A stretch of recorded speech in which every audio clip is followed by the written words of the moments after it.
Hello, viewers, for lack of any other greeting. Good morning, good afternoon, good evening, I should say. So today I have this Weedeater, this 22-inch Weedeater, Briggs Stratton, 4.5 horsepower. Yes, this is old enough that they still called it horsepower before they changed kind of the measurement system.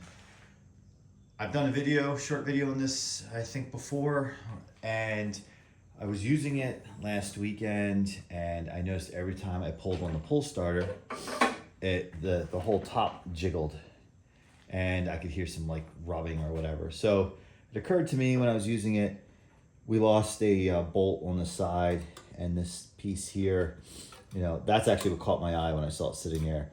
So I was able to finish the job. And this year has been kind of a cluster with mowing lawn at this location. Those of you who follow the channel, typically a part of mowing the lawn here is using a riding mower. That is down for the count with a mysterious bug in it or issue with the electrical system. It's only a 5-year-old Cub Cadet with little or low hours.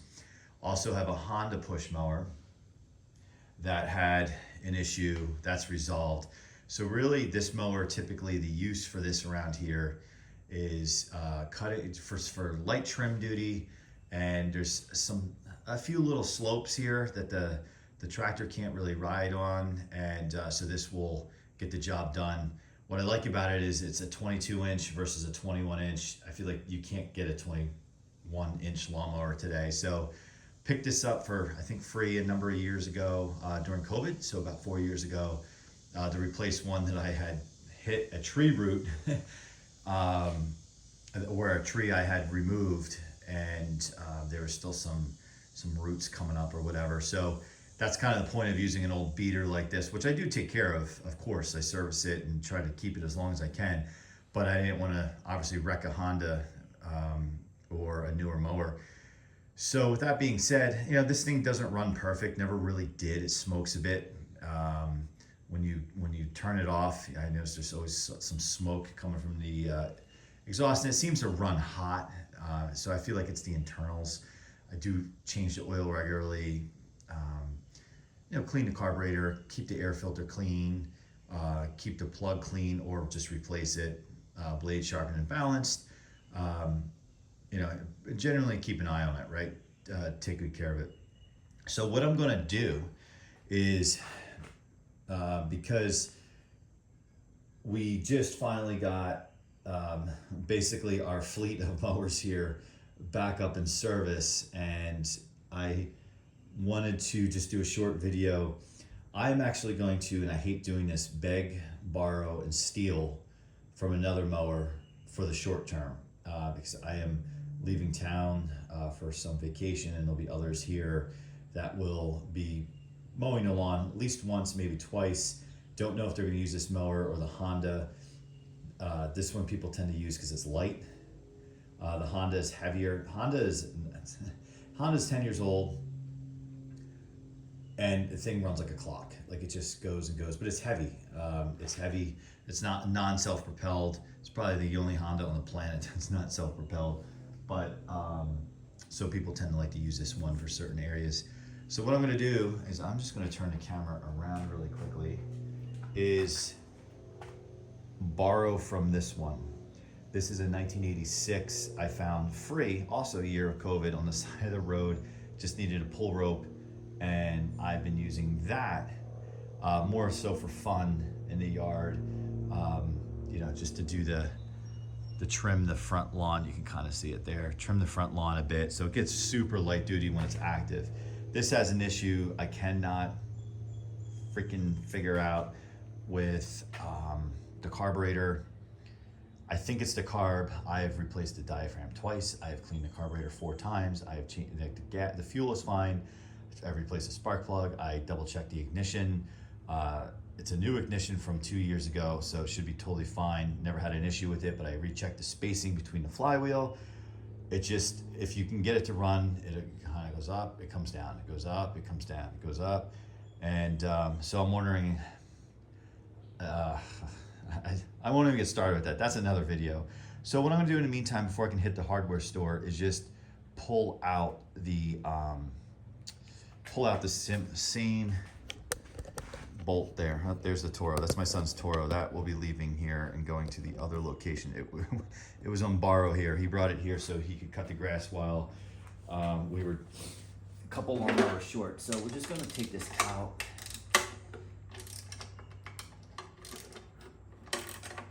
And I hate like heck to do this, but kind of when you're in a pinch,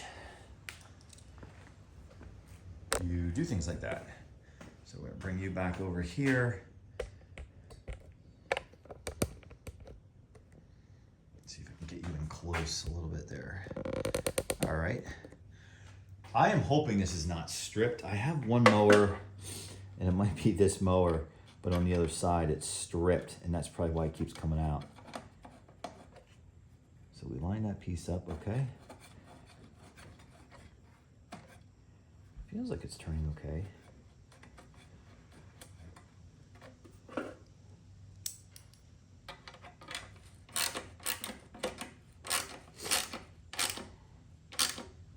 Okay. Yeah, I'm not gonna kill it. Okay, yeah, that's not stripped. That's fine. Not gonna kill it, but just a quick, as long as this video, actually the video is longer than the actual repair itself. So just bringing you around to the other side, and the lighting's not good over here, but maybe if I lower you down. Okay, this one here, I did a quick video recently where I went to start the mower and oil was spraying everywhere. Well, what happened was this one came out, and what was happening was when you were pull starting, it was pulling up on the oil filler neck. You can see some of it's still there, and oil was just coming out and spraying as it was running. So that was a quick fix, and I think this might be the one that's stripped. So that's something to keep an eye on. Nope, not stripped. Must be thinking of a different mower. So anyway, this was a freebie, and I do what I can to just keep it active, I should say, keep it in the fleet. And that's gonna be it. I would like to do a video on that one pretty soon, and a video on my son's other. This was a COVID project found in the woods, different frame. Long fun story that we'll do a video on, but that's an 85 and that's fully running. There was an issue with some vibration on it recently, and I checked it was vibrating to the right, and all it was, the motor mount on the right side was it wasn't loose, but it was not snug. Snugged it up and killed the vibration, so that was that. So yes, we have too many lawnmowers around here, but it basically was the product of COVID. Looking for some projects to do during COVID when everybody was isolated. So we would find free lawnmowers and that were just, that doesn't run anymore. Typically it was a spark plug, or typically it was a diaphragm or dirty carburetor, and we'd turn around, not to make any money, turn around and just sell it for $40 or something like that, $50, and gave the cash to my son. And when I say my son, he's 12 years old. So that Toro belongs to him. That green one I just showed you belongs to him. That Toro belongs at another location, kind of like a summer home. And he found that, he saw that out in front of someone's house on this bus ride from home from school, I think 2 years ago.